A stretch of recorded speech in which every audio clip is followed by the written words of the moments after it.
And we're back. Go. Kansas Sports HQ, Season 2, Episode 27. And a quarter. And a quarter. Here with Nijai and Sean. We just need a little quick run through for you all. Yeah. Behind the scenes look. Yeah, a little behind the scenes look. Hold on. Oh, dang. Gotta run the Instagram livey back real quick. Sorry for the delay. It's alright. We're back. Dave and Sheldon are gonna ask a lot of questions, which is okay. It's on them. Yeah, they left us in charge. Yeah. Bad.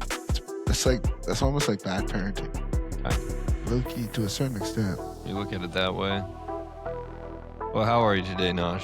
I'm good, man. Blessed and highly favored. Good. Yeah. Wait. See, we live on the gram. I'm about to. Wait, what? I'm trying to figure making it up. Should delete.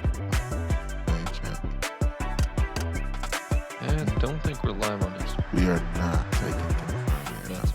I'm working on that. Live on YouTube, though, and Facebook. Yep. Yeah. That's all that matters, I guess. But I'm working on it. We got some stuff to talk about today, guys. I want you to know, but Yeah. we'll get there. We got a long time. This only me and Sean. Oh, well. I don't know why it's not letting me do that. It's all right. Well, So we're live. If tune into Facebook, tune into Instagram. Or Well, not even Instagram. do not. That's the one way. YouTube and Facebook, we're live. Yeah, we are. 2/3 of the way there. 67%, meaning 100%. that's a good batting average. That is batting average. That is great. Oh, that is great numbers.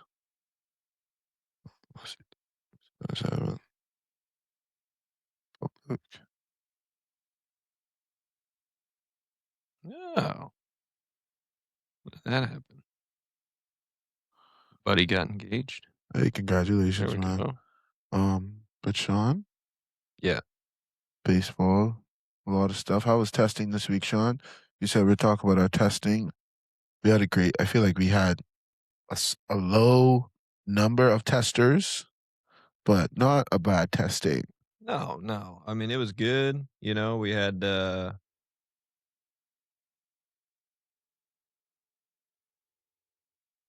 pretty much everybody. A few people basically maintained a little bit. And that all kind of chalks up to them, whether they came maybe twice, maybe 3 times.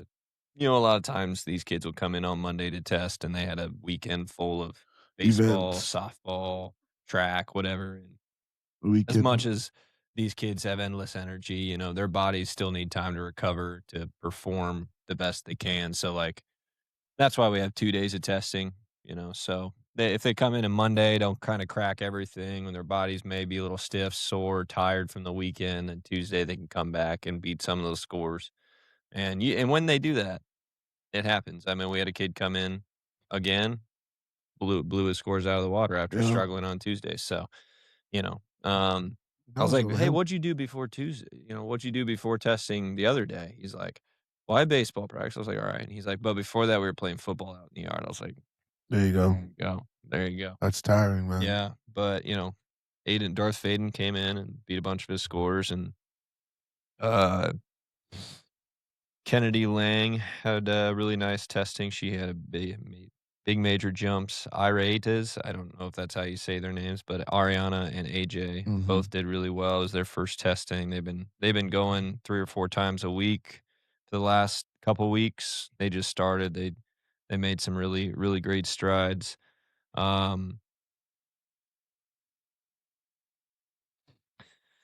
and then Elijah Ballman had a really, really good testing too. He's been looking real good since he's came back. Right. He's been looking real good, more He's confident starting in himself. That's the biggest thing too. Yeah. It's like Elijah, he had surgery on his shins, Mhm. something along the lines of that, where, like, his feet were really wide or duck foot or something like that. Just what he got born with, and they had reconstructive surgery on them, Yeah. corrective surgery, something like that. So, like, him being here was huge because it's given him I mean, I remember the first actually, Naj was just starting when he started, and, first couple first couple classes, he was really discouraged because he couldn't well, really, mainly, he had no confidence in the movements that we Yeah. were trying to do. Any single leg thing, um, like that, and just trying to stay balanced while moving on this single Mhm. leg stuff like that, where he'd get really upset, and get really down on himself, but, you know, consistency, and, Yep. now he does these movements well. He's trying to trying to help others do them a little too much sometimes, but, all the kids do that, so it's Yeah, cool, it's cool. yeah, it's a culture. Yeah, and, so, I mean, he had his best testing, gains of his time here at Parisi this past month, so that was good to see. Gianna Brown made the jump from jump start to TP. Yeah, Hey, she had a good really, old really G. nice she's been grinding a lot more the last couple months because she wanted to get with the older kids, of Yeah, yeah, course, yeah, but, like, 100%. she kinda got over that hump where it's like, "Alright, yeah, yeah, go ahead, run wild in the TP now," and Yeah. so that was cool. She had a nice testing, what do you got over there on your sheet? Yeah, I got, it was good testing for Jenna. I'm pretty sure this is Jenna's second testing. Mhm. She's still going.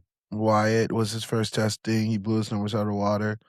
Um, Natch. uh, Naturally, usually what happens, Case came back for testing. Same thing, like you said, he came back from a track meet. He was tired. Couldn't still beat a lot of his scores, but still he beat what 4 out of the 6, which is still good. The Now coming back from a track meet is brutal. Yeah, But 100%. then also, it's better than sitting around and doing nothing all day too, for that body, Very true. you know? And then got my boy Emmett. Me and him worked hard yesterday. Oh, yeah. Yeah, we had some real one-on-one time yesterday. His testing was not as good as I would have liked, but he still made some strides in the right direction.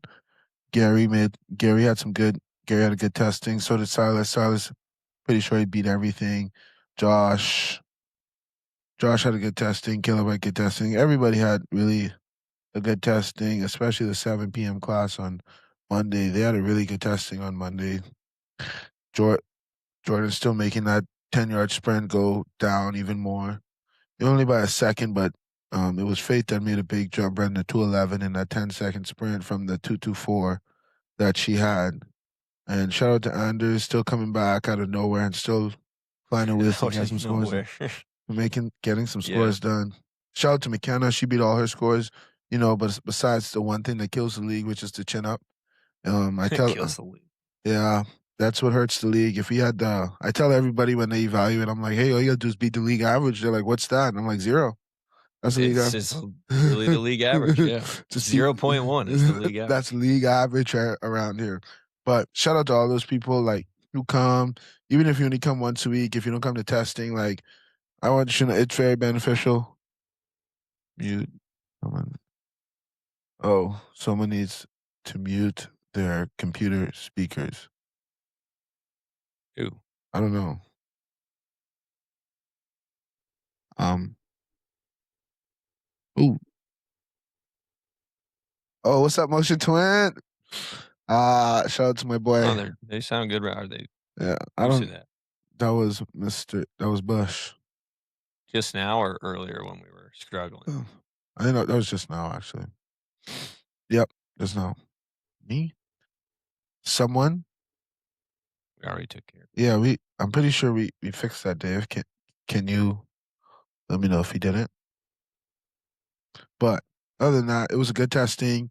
Like I said, small testing, but we still did a big one. All the athletes did their big one, as I should say. Um, Other than that, shout out to like I said, shout out to a lot of those kids who came in, got a lot of their beat a lot of their scores. Shout out to Aiden Vaden, who came back a day after testing because he was so disappointed in himself, and he ended up blowing all his scores out of water besides his chin up, which is okay because he didn't beat. Whoa, whoa, wait, huh? Sheldon's going off in the chat right now. No, wait. What are you talking? We're not talking about the same thing. Chill out, Sheldon. Not talking about the same thing. I'm sorry. We're talking about something different. What? Sean, don't take my glasses. I'm motion. But we're gonna talk about some baseball. We got some baseball. First 30 games, first 40 games out of the way for a lot of people. We got a lot of MLB kinda, I don't want to say shaking out, but kind of shaking out, seeing who's got what's where. Yankees are still on top, which is all that matters to me, really and truly. But the Braves I'm pretty sure the Braves walked it off last night. If I'm not mistaken, I'm pretty sure Matt Olson walked it off last night as I was at a softball event.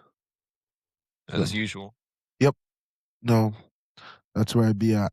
Yeah. Yeah, you look at the standings here. We're about today's the last day of April. Yep.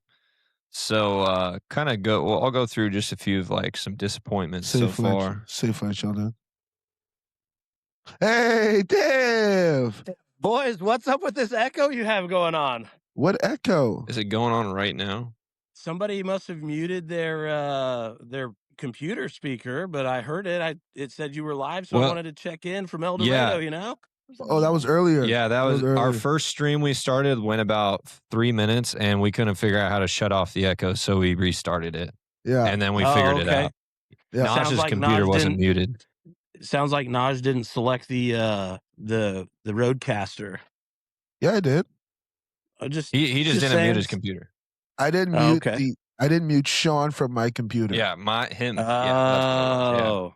Yeah. I just want to say good morning. Good morning, Dave. How are you? It's crazy out here. I just went to one of the convention sides, and you had to wait 35 minutes to get in.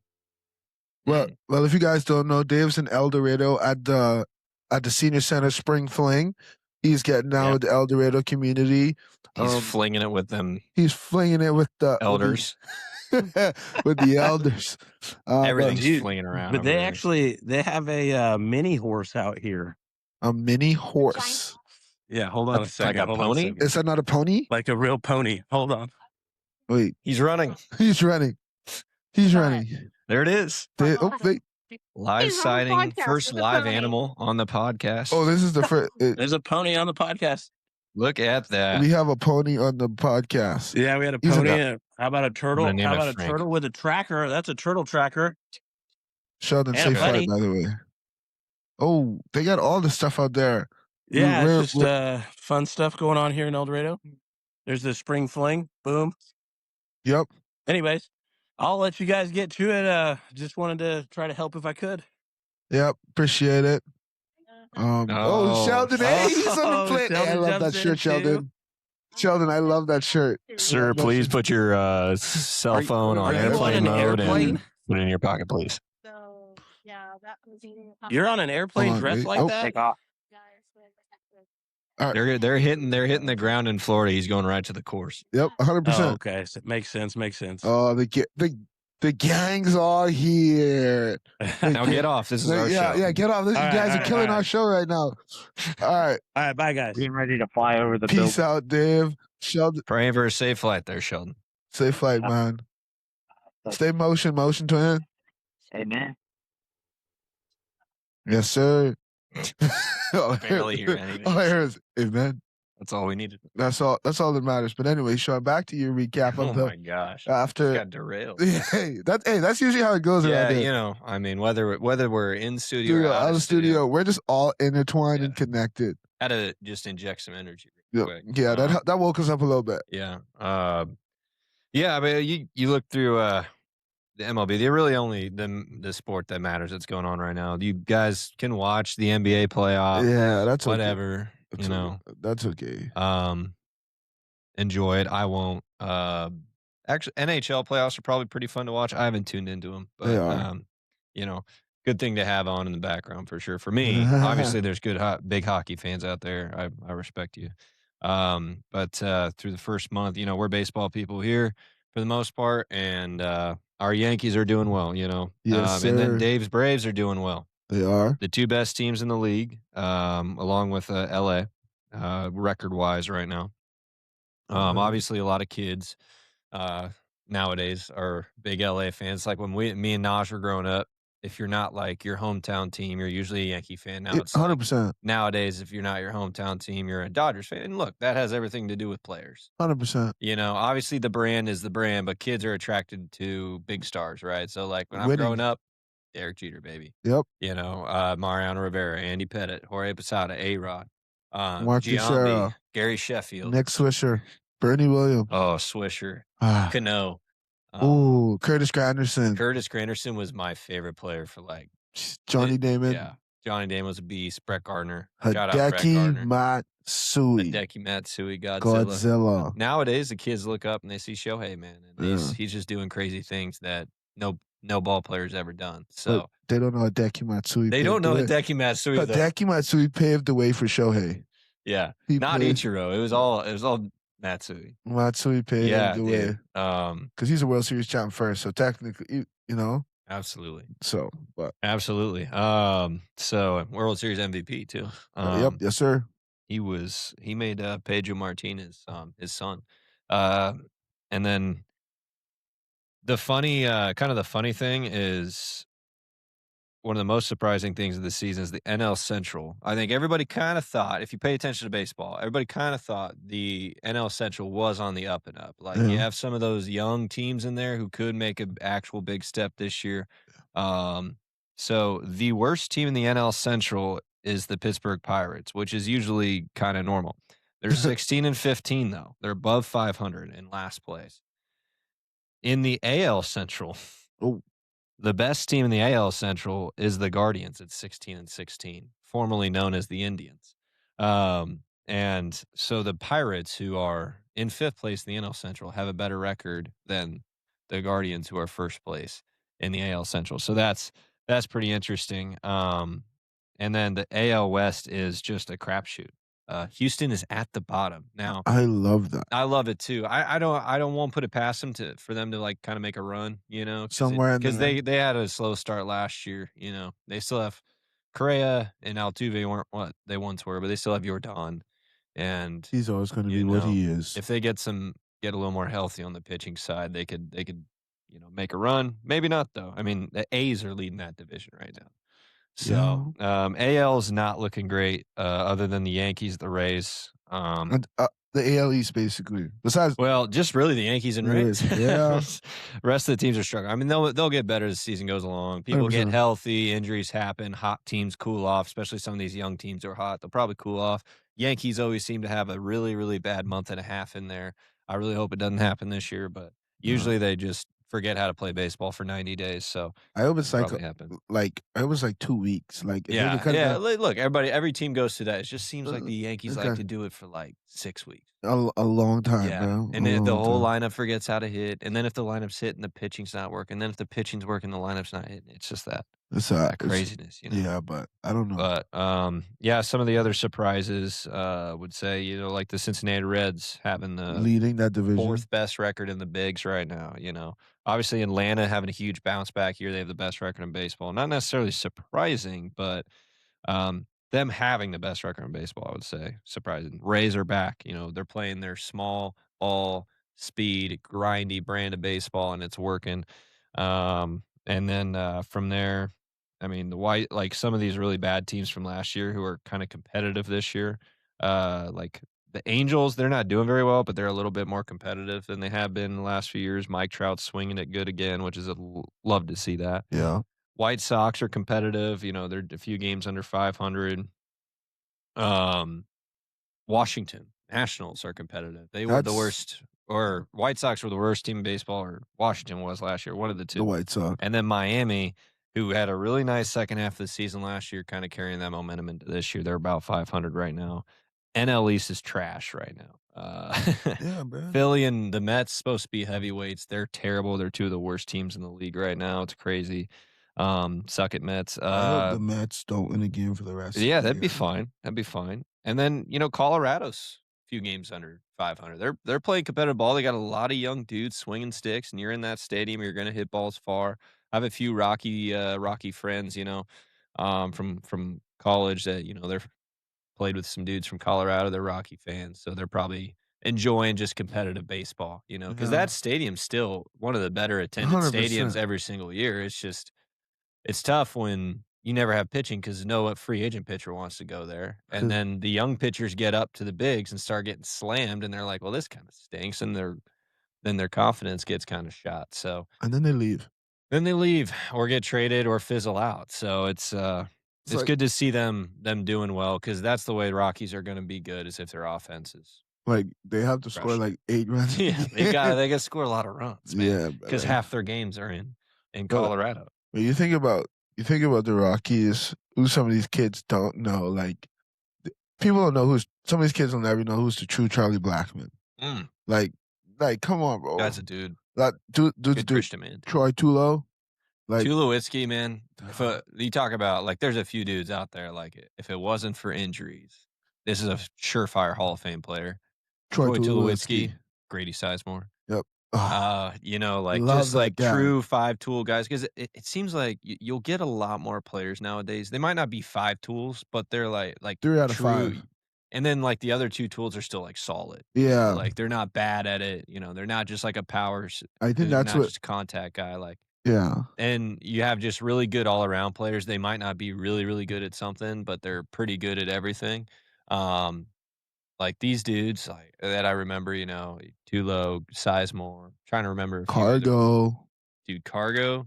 You want to talk about some of the best left-handed swings of all time? Cargo, get Crank, Ken Griffey Jr. Poppy. I'll give it to him. Big Poppy. I would obviously great swing, but it was like a violent swing. Yeah, so, and that's it 'cause he was wasn't big. him and Prince Fielder are kind of in the same category there. And I'd sprinkle Josh Hamilton in there. That's smooth swing.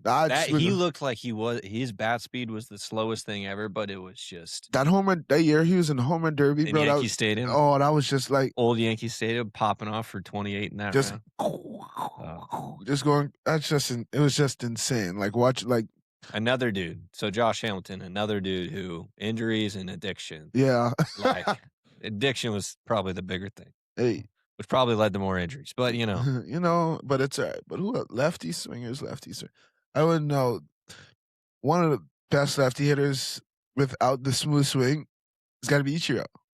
Like I can't say Ichiro's swing was that smooth. It was his own thing. His own brand. I mean, it was his style of hitting and it works. What did I hear? Because they were talking about Jazz on the broadcast, getting an infield, or maybe Cobbett. I think it was Jazz.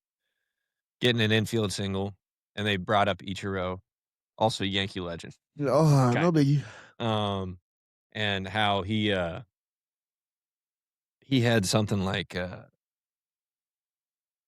the year he had 250 hits, like 75 or these are not correct numbers. I'm just trying and ballpark what I remember.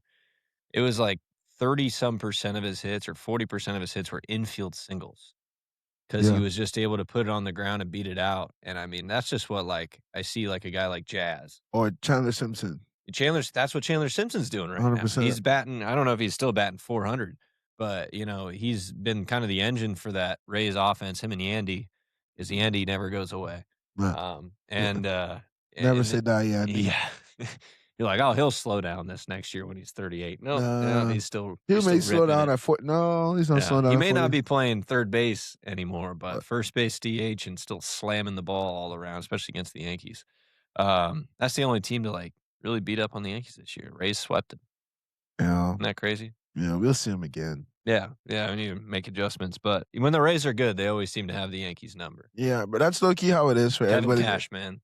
Everybody in the AL East, honestly, whatever team is the second to the Yankees that year will all will always beat them the Blue Jays. Yeah, they had the same record last year because the Blue Jays beat the crap out of them in the season series. They got the division title. Exactly. Then fair enough. Yeah, they did. They won. Vlad Guerrero just he put the team on his back and said, "Let's go." Yeah, and George Springer and that's what's missing from him this year too. Is like they try to go get Kyle Tucker because I think they knew George Springer wasn't gonna come back and have that same season he had last year. Yeah. Because he was trailing down, then he broke out again last year, and then now he in his defense he's been injured this year a little bit too. But yeah, they're missing some bats right now. Big time. Toronto is, and that I want you to know that Bichette trade kind of hurt him too. Because Mets signed him. They didn't trade. Yeah, I mean, definitely a big bat. I don't necessarily blame them for not paying Bichette what he got paid by the Mets at the end of the day. yeah, but they got Dylan Cease still. I mean, he's nasty. very. You have a good Trey Savage just came back, so their rotation's really gross. Just depends if their bullpen holds up, and if they at the deadline they're going to be searching for another bat or two for sure, because they have a lot of those Ernie Clements, Andres Jimenez, Andres Jimenez, Davis Schneider, not that good of a hitter, to be honest. Well, yeah, so like these guys who are platoon guys per se. Yeah. And like not necessarily everyday dudes.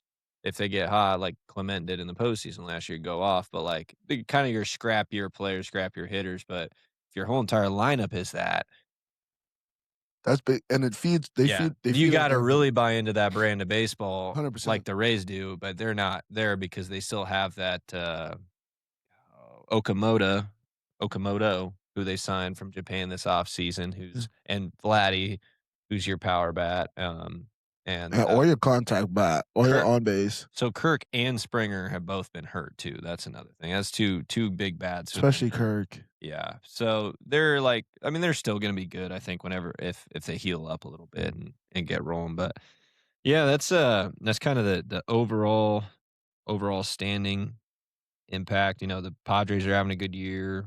Diamondbacks are in it. Talk about the NL Central, like St. Louis bouncing back with all their youth. I feel bad for my boy who's a Giants fan. Yeah. Sorry, buddy. Giants, man. Yeah, I have a couple Giants buddies. I went to a Giants game a few years ago, and that stadium's so cool. I can imagine. It was a Giants Diamondbacks, and my buddy had a shout out Nick Robinson. He's actually Coach Nick, Coach Rob, of Robinson Athletes, big brand on social media. He's a big time coach out there and individual instructor. Shout out Rob. Yeah, they took me to a game when I went out there for Rob's wedding, and I wore JT Snow Giants jersey. It was pretty cool. I was a Giants fan for a day. Hey. Fun time, being part of the crowd. Take me out to the ball. Yeah, it was cool. It was a cool stadium. It was kind of chilly that day because the wind was blowing off. And plus, off the bay. Yeah. San Francisco did smell a little bit driving through there. Well, but stadium was awesome. So yeah, I do feel bad for those Giants. Like, it seems like they're making the right moves, but it's just like, first of all, you're stuck in the division with the Dodgers, and the Padres, and the D-back. Yeah, and like those are all competitive teams. Now the Rockies are getting better. The Rockies are better than the Giants right now by a game. But like the Giants, like they should have a decent offense, but they don't. And they should have a decent pitching staff, but it's only really like 3 dudes and then 2 guys. Like, when you only have 3 solid starters, and Logan Webb hasn't been pitching as well to start the year. I was going to say, you think we could get Logan Webb on the pod? To the Yankees. Oh, to the Yankees. I love that. Like, he's such a dog. He would. Robbie Ray's pitching well, though. The weird thing is, so they, Giants hired University of Tennessee's coach, so Vitello.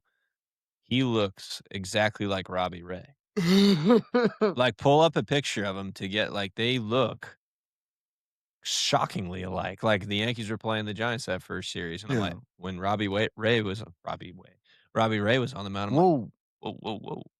It's kind of crazy. Because I know what he looks like. The Tennessee coach. If you know what the Tennessee coach looks like, you know what Robbie Ray looks like. Is what I'm saying. It's a weird lookalike. Yeah, that's actually kind of weird. I would love to show you guys this in studio, but Giants head go. No, not that Giants. Why would my computer even think why my computer think I want to talk about the New York Giants, bro? I like the New York Yankees, not the New York Giants or the New York Mets. So we go through a few of the stat leaders right now. Who's leading in bombs? That's all the people care about. Give me. I'll give you 2 guesses who's three guesses who's leading in batting average. Ben Rice. He is 7th. Oh man, I want to assume it's a Yankee. No. Okay. You probably won't get it. It's me being pretty rude. Oh. But okay. 3 guesses probably should get like 10, but you still want to get it. Is he in the National League hitter? He's in the National League. Does he play for a winning team? They are slightly above 500 right now. Slightly above 500. Oh, yeah, no, I'm not yet. Oh, wait, is it a Nationals player? No. Okay. Nope. He said slightly above 500. Who's slightly Couple above? games. Couple games. So it's either the Brewers or the Cardinals or the D-backs. It's one of those 3 teams. Yep. It's one of those 3 teams. I'm just gonna keep it moving and say Corbin Carroll. You did choose the right team. His name's Ildemaro Vargas. Nope. Hey, I went with the right team. That was the best guess. Yeah. That was he's playing first base for him. He's kind of a career utility guy. okay. And he's had an awesome start to the year. That's good. 372 batting average, 6 bombs, 20 RBI, 1.091 OPS. He's balling out this year. And his age, how old is he? I feel like he's kind of older. 91. So what would that be? 91. 35. Something like that. All right. Yeah. That's when Sheldon, I think. No, Sheldon was 90. So 34? 36, I think. 35. 35. Yeah, 91 to 26. Yeah, anyway. But that's cool. Guerrero's number 2, 358. He's such a man. I loved him when he played third base. Who's leading in home runs? Oh, don't think too hard about this. Judge. Yeah. Who is tied with him? I don't want to say Colorado. Ooh, Benaros. Rice is tied for 4th. I'm guessing Ben Rice on a lot of these things. OPS, I'm definitely guessing Ben Rice first. Home runs, it's not a Yankee. No. He's actually a rookie right now. A rookie? Connor Griffiths? No. It's a weird rookie, though. Weird rookie. You know, it's not your traditional come up through the system rookie. Oh, fast track rookie? No. I mean, technically, yes, but I'll give you the division. Okay. It's AL Central. AL Central. Guardians, Tigers, White Sox, Roy. No clue. Munetake Murakami. White Sox. Yeah. 12 bombs, tied with Judge right now. Jeez, 12 bombs. All the teams, everybody passed on him in free agency. Well, He's supposed to get big bucks. But these past couple years in Japan, his K rates or like all these advanced metrics said teams scared of him, you know? Mm-hmm. But hey, dude's balling out for the White Sox right now. Got 12 bombs. 12. Tied for the league lead. He's on pace for whatever that would be. 12 times. What's 12 times 5? 60. He's on pace for about 60 bombs. Yeah, so Alvarez got 11, and then De La Cruz, Rice, Trout, and James Wood all have 10. James Wood, bro, he's a fun guy to watch hit. Yeah. He really is. I was in the Soto trade.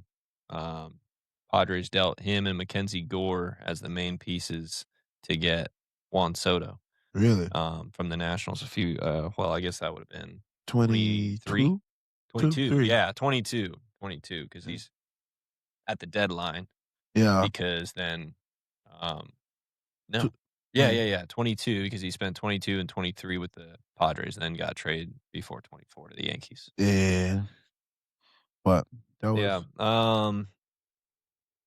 OPS. Ben Rice. Oh, Ben Rice. Number 2. He's oh my. Yeah. I want to go with the Jap for OPS. The Jap? Yeah. No. Oh no. Yeah. He's quite a ways down there. Oh wow. That means 13th. It's not that far, but he's 13th. American League or National League? American League. Okay. Best hitters in the game. Oh, Judge. Stanton. Oh. Lefty. That. Is it Belly? Oh. He goes, I'm guessing it's not a Yankee. No, it's not a Yankee. AL West? Or yeah. AL West? Oh, Athletics? No. Okay. So it's a Mariner, an Angel, or Stroh? Mariner? No.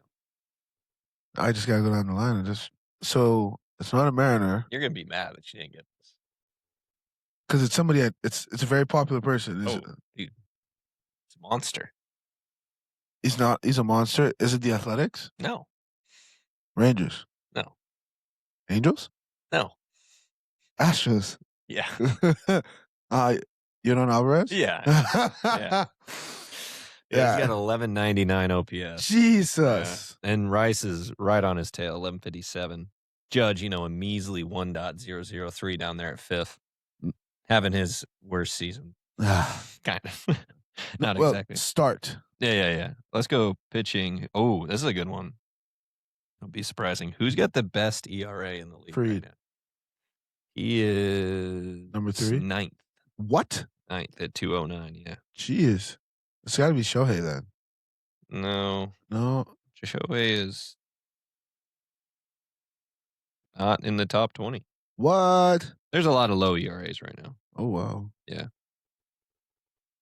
He's not even in the top 40. Really? Yeah, unless I miss it. Best ERA. It's a pitcher. Somebody has thrown a no-no. Somebody's thrown a no-no this year, so that helps. I don't think you'll get it. No, I don't think I'll get it either. Who's number 2? You know who number 2 is. Max. No, you said Max Fried's Max Fried's not. No. I know who it is. So that means he's a Yankee. Whoa. Sean loves to test my ball knowledge. He's a who's the Yankee? Oh, Cam Schittler. Dude, he's got a 1.51 ERA. Oh wow. And he's number 2 in the league. Wow. Jose Soriano is number 1 on the Angels. Wow. 0.84 right now. Jeez. 0.8. This guy's. I knew he had a solid year last year, and then he's full on just dominating this year. 0.84 ERAs, 5-1 in 7 games, 42 innings pitched, 49 Ks, 0.94 WHIP. Guy is shoving right That's what you call absolutely just throwing the baseball. Yeah. What's interesting, if you just look, let's do this. If you look at the top 20 in baseball in the ERA, and we look at either Yankees or former Yankees right here. So we have number 2, Schlittler. Number 5 is Clay Holmes. Love that. Other than he's on the Mets, but Boo. Fried's number 9. Yep. Mike King. Hey. The GOAT. Number 12. And Will Warren, number 17 in the league at 2.59 right now, dude. I want Will Warren. Out. I like Will Warren because he's a young kid with energy, but I just know you're going to get shafted when the big dogs come back. I know, dude. You're going to get shafted, bro. That's interesting. I know we were talking about this few episodes ago about 100%. the hot hand, right? The hot hand. Yeah. I think Will Warren's going to stay in the rotation. Somehow, some way, they're going to keep him in there. Because there's going to be, I hope not to the rotation, but there's probably going to be another injury somewhere. But Rodon and Cole come back. That takes away 2 spots in the rotation. So I would say Elmer Rodriguez, who's in there for right now, until Rodon comes back. Mm-hmm. He'll go down first. And then when Cole comes back, it'll probably be, who am I forgetting right now? Hill? Oh, shoot. Hill? Because the rotation is Fried. No, Hill's already down in AAA. Weathers is who I'm forgetting. Yes, so I think Weathers will go to the bullpen and transition to become a bullpen arm. Maybe not. Maybe they want to leave him stretched out in case of another injury. But I think Warren will stay in the rotation unless they really like Weathers being a lefty also in the rotation. I think they're going to keep Weathers in the pen for lefty purposes, but I feel like they're going to keep him stretched out for if there's a lefty heavy day against a lefty team and they can run him out there. Like, I think that would be the smart thing Kind to of do. replace Yarbrough in the bullpen and give a little bit more juice in case, like, late in the game, get a lefty out there chucking a little bit harder than. I mean, Tim Hill's going to get us ground balls. He's the highest Ground ball rate in baseball since he came into the league. bro. He's a ground ball machine, bro. The other day against the Rangers, he walked the first 2 guys, but they got 3 straight ground balls to get out of it. Bro, like, because that's like something you don't see is a lefty subby. Oh yeah, Like, that's like lefty sub. You don't see it every day. And when it was like he was really struggling. Like, he had an okay season with the Padres when he broke into the league, and he's been through like crazy stuff. Like, he lost his dad to cancer, I believe, and like early on in his baseball career, had a shoulder or elbow injury not long after that. Then he got cancer himself in like 2015 or 2016 or 2014. And then he came back from cancer, got back into the league, made his debut, and got DFA'd from the White Sox when he had a 5.67 or something like that ERA. And then the Yankees picked him up. Stuff like that, man, is why you friggin' love baseball. Not the tragedy, just people saying I grinding never say through die. Because that's what makes, especially like the journey to the MLB so different. We were kind of talking about it yesterday with like some of these kids hopping to the big leagues super quick. You ever seen the movie Bull Durham? As a baseball player, I'm not going to incriminate myself, but I have to be honest. I have technically not seen it all the way through. Okay. But, the main character in that, Kevin Costner's guy. Yeah. Spoiler alert. Sorry, guys. It came out in the 90s. He, was a career-long minor league catcher. Yes. And made it to the bigs like one portion of the season. And then he gets picked up by this team to help this hot pitching prospect, lefty. I think his name's like Lelouch or something in the movie. Yep. And of course there's a love triangle between them. But that's the thing, it's a great movie because like the baseball stuff is like pretty real or like realistic once you've been part of a clubhouse and been part of a team and you understand a little bit more. Yeah, obviously we haven't been in the minors, but like this guy hit 200 some home runs all in the minors. There's plenty of players like that who have grinded forever in the minors, not making any money. And never sniffed a big league field. Yeah, maybe they got their one shot, one series they got called up for, and then sent back down. Maybe they were added as like to be a bullpen catcher or something. That usually doesn't happen. Normally bullpen catchers are kind of hired, but like all that stuff. And it's kind of the craziness of like baseball to like make it to the show. That's why they like say like that, like make it to the show's a MLB thing. NBA, you get drafted, you sit on the bench maybe for a year, or you play right away. Like, there's no. I feel like that's why. And then somehow like dudes like Bronny James get in the game. And then like you have NFL where it's kind of the same way. Like if you're not ready, you'll sit a few years. Maybe you'll go to the practice squad, cut your teeth a little bit there, and then maybe crack a roster due to injuries, or maybe you just perform well enough to earn your way on there through special teams and stuff like that.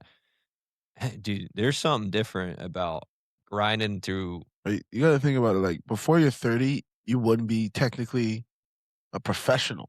Yeah. Like a lot of these people have it rough where it's just like they sit in that system for so long and so long. Like I know dudes who got signed who are still sitting in farm systems today, and I've known them like for almost as long as I've been in America to be in that farm system, and like they're just not like it's hard for them to get out, and that's what we say when we say baseball is the hardest sport. We're not talking about skill level all the time. Not all the time. It's the all-encompassing structure of it all. You have to go through rookie ball, high A ball, then you got to go through single A, then you got to go to double A. Well, high A too. There's two parts to single. There's 2 single A's. There's actually, well, technically, you have to get to America because you got to go to the Dominican and play in that rookie ball league. Then you got to come to America and play. Because you got the Dominican Summer League, and then you have the Arizona Fall League, which is a lot of different types of prospects will go and play in. And then you got the draft league that you got that most prospects play in just because they want to stay relevant. And that's just the thing. Like, we're not telling people, oh, baseball is the best thing ever, la, la, la. No. We're saying that it takes patience, it takes grit, it takes accountability, it takes heart, determination, it takes everything, and still knowing that you're going to fail 70% of the time. Like, you have to do that. You have to or if you're me, like 80%, 90%. You have to wake up every day knowing that I'm going to fail today. At some point in today, there's going to be a failure next to my name. And that's just how it is. And like, that's what separates great baseball players from the good baseball players, is that failure is the option. Like, they look to fail whilst they play, and that's how you should play, because that's playing fearless. Playing scared to fail, that's not okay. That's scary. That's playing with fear. But if you're playing to fail with no fear of failure, you're just gonna play free, play like a dog. Let them hang. You know. That's a great encompassing point right there about baseball. Is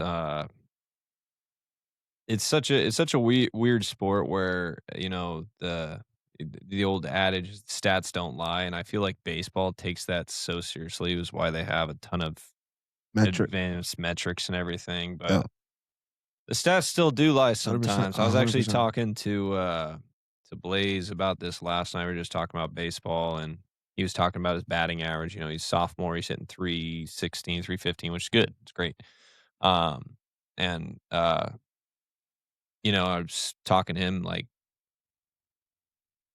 you know, if you look at a box score, say a college coach is there or whatever, and they're watching you, and you go 2 for 4 in this game, and you go 0 for 3 in this game. You have 4 plate appearances in both games. You go 0 for 3, you go 2 for 4. But in the 2 for 4 game, your 2 hits are 2 singles that didn't move anybody around. You didn't score a run, which some of that's not in your control. But you got 2 hits, you got on twice, but nothing really happened out of it. And the other 2 times you struck out with people on base, or you didn't do your job. Okay. And then you have the next box score where you're 0 for 3. You walked, you stole a base, you scored a run. One of those outs, you hit the ball hard right at somebody. Another one of the outs, you moved a runner over with less than 1 out. And then the other one, say you sack fly. You saw a lot of pitches. Saw 9 pitches. Quality at bat. You know, go to wall. Against the starter your second time through. You know, whether you got a walk or not. So, which one of those games is more valuable to the team? To the team, the second one. The second one, right? Now, 2 for 4 is going to look better on your stat sheet. 100%. But what'd you do with those 2 hits? And what'd you do with the other 2 at bats that you didn't do anything? Yeah, see that. You know, you could go 1 for 4 with a bomb, but if it's a solo home run and then you went 0 for 3 the rest of the day, struck out a couple of times with runners on base, popped out with a runner on third with less than 2 outs, you didn't do your job, then, you know, stats can still be very misleading to how good of a day was, even like a stat like OPS or something, or like how well you served your team that day. So it's kind of crazy too, just like baseball is like, sometimes we got to get out of the mindset, like these kids, you know, everybody has a Game Changer account. And so Game Changer, you know, parents on there and they're keeping track of their stats, which is cool. I love stats. I kept track of the stats for my little league team. So one of the coaches would do book, you know, one of the dads would do book, and I would break it down and write down everybody's stats afterwards. I'd break it down, the pitching lines. This is me, you know, in 4th, 5th, 6th grade, whatever. I'd break down everybody's numbers for the day, and then I'd put it into a spreadsheet myself, so then we could print it off and hand it out to the team at the end of the season. That's so cool. Yeah. So like, just more, I was obsessed with my own stats, but like, I also wanted to I liked seeing like, oh, my buddy Phil's hitting 300. That's awesome. You know, like, we went 1-12 that year, but it's all right. We just didn't have a lot of good, you know, Hey, we were competitive 1-12. We'll say okay, that. that's all. Hey, competitive 1-12 is better than Right. competitive But, 0-12. everybody's got game changers, so they got their stats. Hey, I'm batting 400 or whatever on the year, and that's awesome, dude. You crushing it, good. But sometimes you got to take a step back away from batting average. This is what I tell a lot of my lessons too. Is like when you go up there, it's not always about pressing to get a hit because I've been there. It's not really till I got to college that I even really knew what a quality AB was too. And I learned what an approach was. I loved baseball. I loved the ins and outs of baseball and everything. And I got to college, I actually started learning more about the game and how you can help your team more when you're not even necessarily doing anything on the field, but then also help the team while not even being on the field. And, you know, that usually means you're not very good, which I wasn't. But like you get a bigger perspective about how beautiful the game is. And like, it's not all about what kind of batting average you have. It's not all about what kind of on base percentage you have. Because that can be misleading as well. Like, I mean, my senior year, I didn't have a great senior year hitting, high school wise. I batted 281, something like that. I think, but all my like hits were against our higher competition that we face. So like our non-conference games where we were playing more bigger, or like the bigger schools, guys who threw harder, had more stuff. That's when I got most of my like had my better hitting games. So that 280 looks not great coming from a small school, but then my better games were against better competition. So like there's that portion too. Like because I've been around people who like in basketball per se, they're averaging 22 a game, but they were dropping 30 and 40 on the scrub teams who could barely field a team out there, right? And then in the big games they disappear. So is Yeah. that really that good of a 23 points a game? Not really. Depending on who they're doing their damage against, 100%. right? Or would you rather have the guy who's averaging 10 points and 5 assists every single night? Give me that.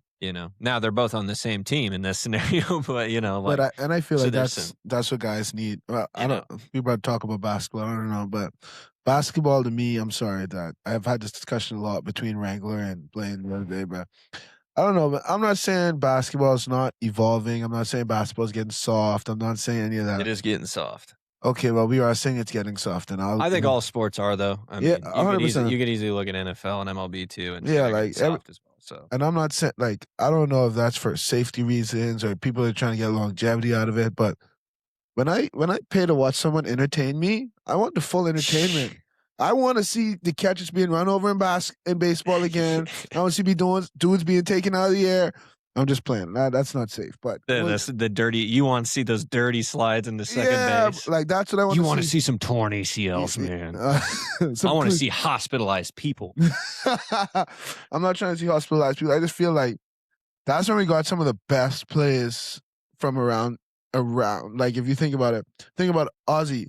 We'd have never got Ozzy's jump flip double play if dudes wasn't sliding the second base like that. Like the whole reason they're doing the jump throw is so they're avoiding the dirty slide. Yeah, that's the thing. So like that's the stuff like you don't have to worry about anymore, which is nice because now you can actually turn a double play without feeling like you're about to like absolutely getting wrecked by a train, which is nice, but it's still like play with like some edge to you, play with like some fire. Like I just don't want WBC, Olympics, stuff like that. Like that's when we get to see authentic dudes being athletes, like LeBron, Steph, KD, all of them on the same team. Like that's stuff you won't see regularly. So like we are like it's appreciative to watch.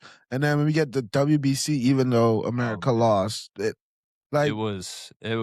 still like I'll watch Italy versus Venezuela or something, and that's a blast. That's electric. And it's just dudes who are playing for their country coming together for a few weeks, and then they just hate the other side like for no reason. Yeah. I mean, they do. It's nation versus nation, Yeah, but but it's like I'm already pissed at them. Yeah. Like it's not even like something happened to the game now. No, it's like I'm already pissed at them when I walk on here because this is a do or die, win or go home scenario. 100%. I want to beat the crap out of them. USA versus Mexico, border wars, man. They keep coming in here and they won't stay. And it's or like a USA versus USA versus Canada.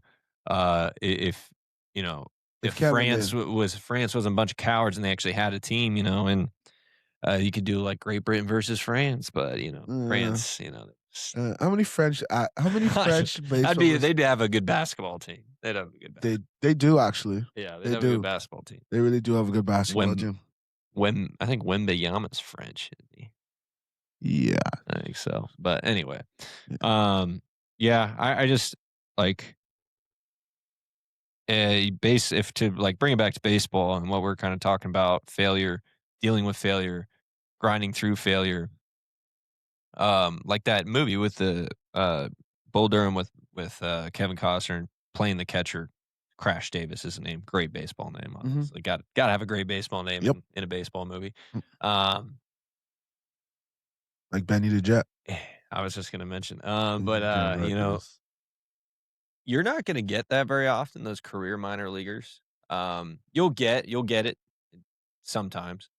I feel But like it's it more was pitchers than anything. much more happened a lot more often back in the day where you Yeah. had career like dudes.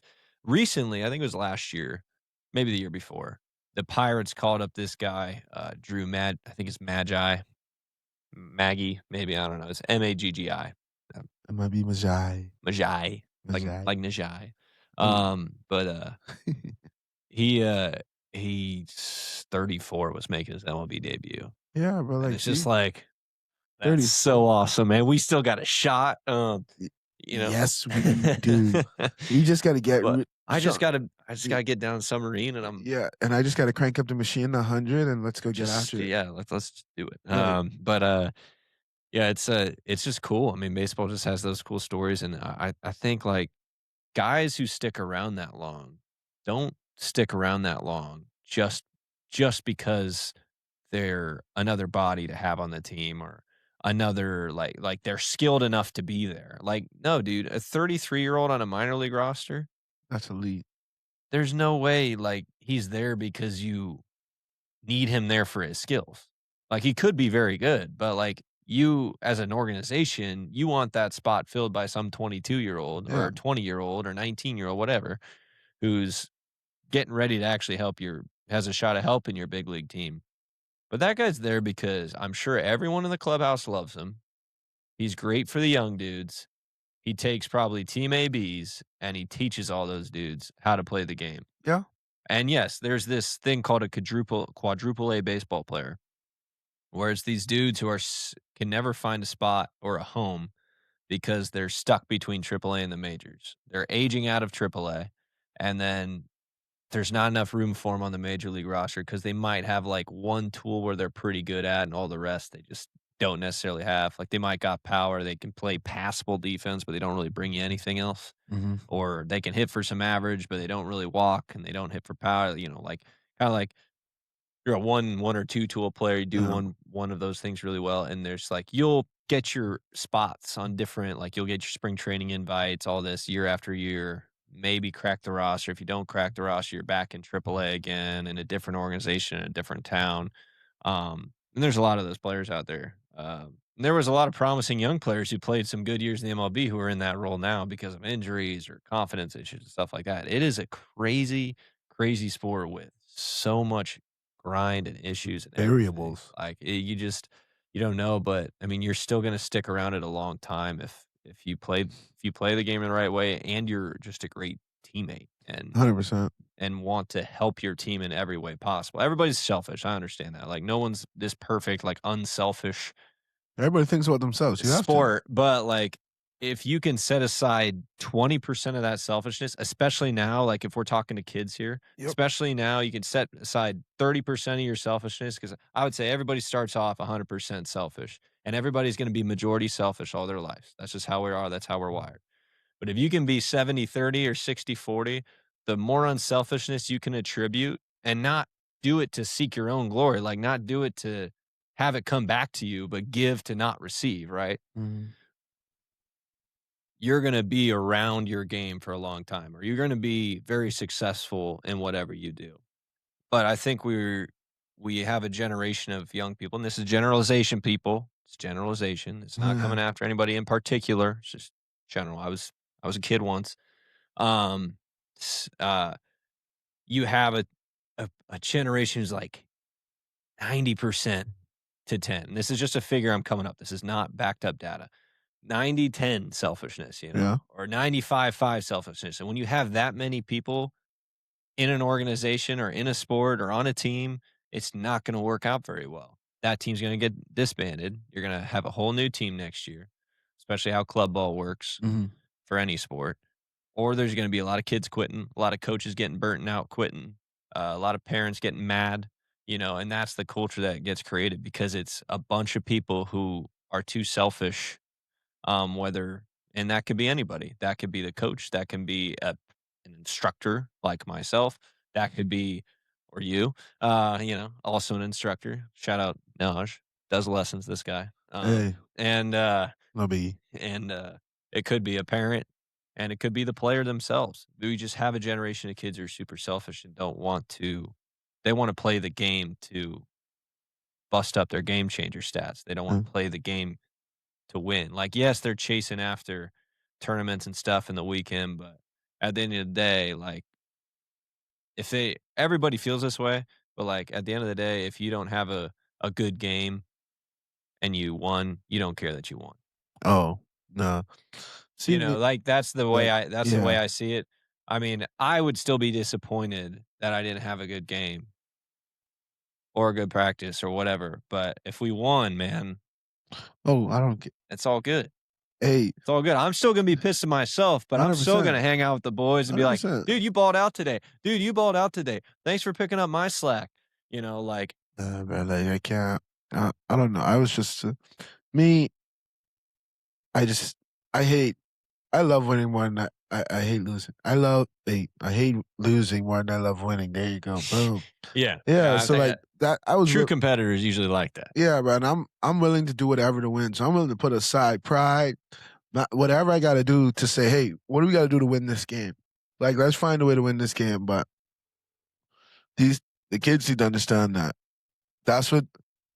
And I don't know which direction college baseball is going to go in here in the next couple of years, because at some point all these old coaches, like Tim Corbin's going to leave Vandy at some point, and like what direction is Vandy going to go in? It's like Alabama. It's like after he left Alabama, like Alabama's not in a good direction right now. It's just like once there's going to be a change of coaches here within the next 3 to 7 years, and I'm kind of concerned with which way baseball is going to go.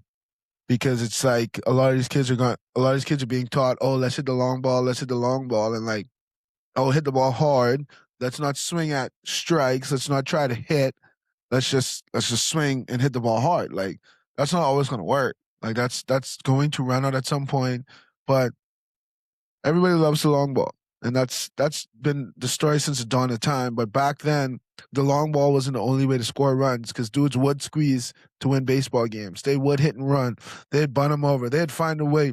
3-2 baseball games were a thing because dudes were willing to play defense, pitch, put their body on the line every day just because that's what they had to do. It was their job. They weren't, oh, dang, my back hurts today. I don't feel like playing. Like, that makes me upset. Oh, You're a professional athlete. You're an entertainer. You are an entertainer. You're supposed to show up for your team, number one, and you're supposed to show up to entertain your fans. That's really what your life is as a professional, and you get paid for it. That's what it is, and that's what makes me sick. You're trying to tell me your pinky toe is going to keep you off the field? Like, I promise you, Sean, I know you. If all 205 bones in your body were broken, you would still try to go play a professional baseball game. if I was all 205 bones, all 205. I mean, I'd give it my best shot. I suppose I'd make it to the dugout at least. That's all. Hey, show up, show up. That's all it is. They wouldn't, they wouldn't let me out there. No, but, but no, like that's true. It's selfishness, that's man, and we're playing for the name on the back of jersey than the name on the front. And I think that's why I really feel like that's why the D-backs didn't win the World Series that year. Yeah, because they had a more selfish team than the Rangers, honestly. And the Rangers have I like to call Corey Seager a little mini Derek Jeter, honestly. I really like to call him that. That's a good comparison from the left side, little little bit more power, but he's a guy who can lead a team. He can he'll hop in front of the train and take the boat where the train needs to go, where the boat needs to go. But Sean's looking at me, and I think it's time to close her on down. Me? No, I'm just saying it's. Oh, it is. Yeah, we're an hour in now. Yeah, oh, wow, good conversation. Here, hey, shout out to Sheldon and Dave for giving us a little call, give us a little energy, a little pep in our step. Sheldon, I never called you Bush. I have to clear these things up before. Never called you Bush. Dave he got anytime. he got a text. He wasn't reading. No, I was not. I wasn't doing that to you, Sheldon. And yes, Parisi athletes up. Anyway. Well, yeah. I'll close it down with a quick prayer here, and then we'll sign off. Thanks for listening. If you stuck around the whole time, heck, I'm sorry we talked so much baseball. Yeah. Oh well, and the Rocky began. We had to restart quick. Hey, that's failure, man. Gotta learn. We weren't. Gotta learn. We were not afraid to start over. Dude, that's all right. Scrap it. Build it from the ground up. That's all you gotta do. All right, Lord. Just thank you for another day. Thank you for waking us up, giving us breath. Thank you for this conversation, Lord. I pray that somebody takes something away from it. It's that your son came down here not to be served, but to serve others. He washed their feet. He sat with sinners. He says that he did not come to heal the righteous. He came to heal the unrighteous. This is a paraphrase. That's not exact, but and the truth is there is no righteous. There's the self-righteous, and then there is the unrighteous, and they're all unrighteous, Lord, and we all are in need of a savior. You've come down to serve us, and I pray that we do our best to set aside our selfishness each and every day here and set a good example to serve others and get others better and be a good light in other people's lives to hopefully reflect you, Lord, and honor and glorify you. So I pray that we serve. I pray that athletes learn to serve each other and serve their team. Not look at the next stop, not look forward, but look at the present and be thankful for what they have, Lord.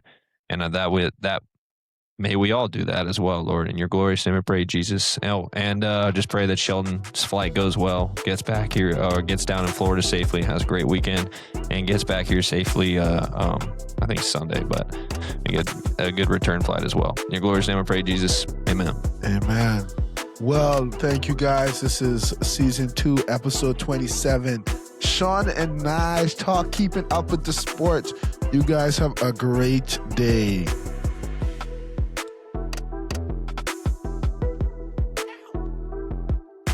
Okay, shut down now. I pressed it. So good.